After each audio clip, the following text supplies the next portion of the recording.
آج میں آپ کو بتانا چاہوں گا کہ یقین کی طاقت کتنی ہے، کہ لائف میں یقین کا ہونا کتنا ضروری ہے۔ مولانا روم کی زبانی آپ کو ایک انہی کی لکھی ہوئی کہانی بتاتا ہوں، اور یہ یقیناً کہانی نہیں بلکہ ایک ریالٹی ہے جو زندگی میں ضروری ہے۔ آپ لکھتے ہیں کہ ایک چرواہا ہوا کرتا تھا جو اپنی بکریاں چرانے ایک دور دریا کو عبور کر کے ایک چراگاہ تک جایا کرتا تھا۔ تو وہ چرواہا، اس کی عادت یہ تھی کہ وہ 5 وقت کی نماز مسجد میں ادا کیا کرتا تھا۔ اب وہ چرواہا غریب خاندان سے اس کا تعلق تھا۔ جب وہ بکریاں چرانے کے لیے دور کسی جگہ تک جاتا تو وہ پہلے مسجد میں نماز ادا کرتا۔ ایک دن اس کے ذہن میں یہ بات آئی کہ آج کیوں نہ سرکار ملا صاحب سے، جو مسجد کے امام تھے، ان سے پوچھتا ہوں کہ مجھے کوئی ایسا وظیفہ بتلا دیجئے کہ جس کے ذریعے میں جو ہے وہ کشتی کے بغیر دریا کو عبور کر سکوں۔ تو وہ ملا سرکار نماز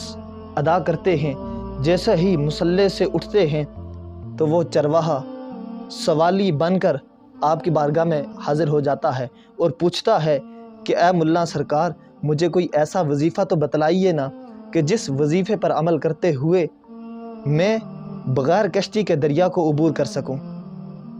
تو وہ ملا سرکار، آپ کے پاؤں کے نیچے سے زمین نکل جاتی ہے کہ یہ ایک چرواہا اتنا بڑا سوال آج مجھ سے پوچھ بیٹھا۔ تو وہ ملا سرکار کہتے ہیں، اسی ہوش و حواس کے عالم میں آپ کہتے ہیں کہ تو جب دریا کو عبور کرنے لگے، اپنے ساتھ بکریوں کے اس ریوڑ کو اکٹھا کر کے بسم اللہ شریف پڑھ کر دریا میں غوطہ زن ہو جایا کر،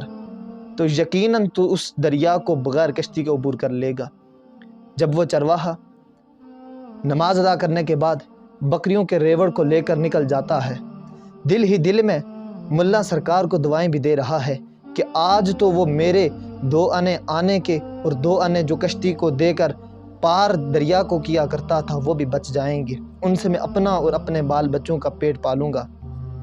جب وہ چرواہا دریا کے ساحل پہ پہنچتا ہے تو وہی ورد وظیفہ بسم اللہ الرحمن الرحیم کو پڑھ کر جب دریا میں غوطہ زن ہوتا ہے اس بھیڑ بکریوں کی اجڑ کو لے کے، تو وہ دیکھتے ہی دیکھتے دریا کو حسن و خوبی کے ساتھ پار کر لیتا ہے۔ بڑا ہی خوش ہوتا ہے، خوشی کے اس عالم میں اپنے پروردگار کی حمد و ثنا بھی بیان کرتا ہے، اور اس ملا صاحب کو بھی دعائیں دیتا ہے کہ جس نے میرے 4 آنے بچا دیے اور ان 4 آنوں سے میں کیا کچھ بنا لوں گا۔ پھر کئی عرصہ بیت جانے کے بعد جب وہی چرواہا اس ساحل کے کنارے پر پہنچتا ہے تو دیکھتا ہے کہ وہی ملا سرکار اسی دریا کے کنارے پریشانی کے عالم میں کھڑے ہیں۔ اب چرواہے کو دیکھ کر حیرت تو ہوئی کہ یہی وہ ملا صاحب ہیں کہ جنہوں نے مجھے یہ وظیفہ بتلایا تھا اور میں بغیر کشتی کے دریا کو عبور کر لیا کرتا تھا، کیونکہ پوری دنیا کا ایک یہ قانون ہے اور ایک یہ ضابطہ ہے کہ جب سورج ڈھل جاتا ہے تو کشتیوں کو جو ملا ہوتا ہے وہ انہیں الٹ دیتا ہے، یعنی اب مغرب کے بعد کشتیوں کا سفر جو ہے وہ بند ہو جاتا ہے، پھر جب سورج طلوع ہوگا تو کشتیوں کا سفر دوبارہ شروع ہو جائے گا۔ اسی پر عمل کرتے ہوئے وہ کشتیوں کا سفر بھی بند ہو جاتا ہے، اور مغرب کے بعد وہ ملا سرکار پریشانی کے عالم میں کھڑے ہیں۔ ادھر سے چرواہا آتا ہے اور پوچھتا ہے، اے ملا سرکار کیوں آج پریشان کھڑے ہیں؟ تو وہ بتلاتے ہیں کہ سفر کی ذریعہ بھی اب نہیں، یعنی کشتیوں کا چلنا بھی بند ہو چکا ہے، مجھے یہ پریشانی ہے کہ میں نے دریا کو عبور کیسے کرنا ہے۔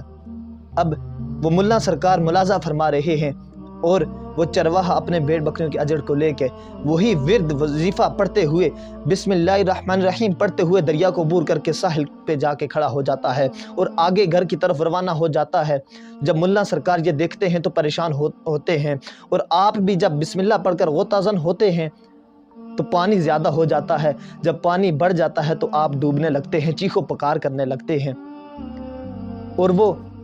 چرواہا جو تھا اس نے جب آپ کی چیخو پکار سنی تو واپس پلٹ آتا ہے۔ جب واپس لوٹ آتا ہے تو ملا سرکار سے پوچھتا ہے اور آپ کو اپنے کندھے پر سوار کرتا ہے اور دریا عبور کرواتا ہے۔ جب ساحل پہ جا کے چھوڑتا ہے آپ کو تو پوچھتا ہے، اے ملا سرکار آپ ہی تو ہیں کہ جنہوں نے مجھے بھی یہی وظیفہ بتلایا تھا، اور آپ کی کیا وجہ بنی کہ آپ نے وظیفہ پڑھنے کے باوجود جو ہے وہ سمندر میں غوطہ زن جیسے ہی ہوتے ہیں تو دریا کی لہریں آپ کو لے ڈوبتی ہیں۔ تو ملا سرکار نے کہا تھا کہ اے چرواہے، جس یقین کے ساتھ تو نے بسم اللہ پڑھی تھی میرا وہ یقین نہیں، جس یقین کامل کے ساتھ تو اس ورد کو پڑھا کرتا تھا میرا یقین اس حد تک کامل نہیں۔ تو پتہ چلا کہ زندگی کو مکمل کرنے کے لیے سب سے پہلی سیڑھی اور زندگی کو کامیاب بنانے کے لیے سب سے پہلی سیڑھی جو ہے وہ یقین کی ہے۔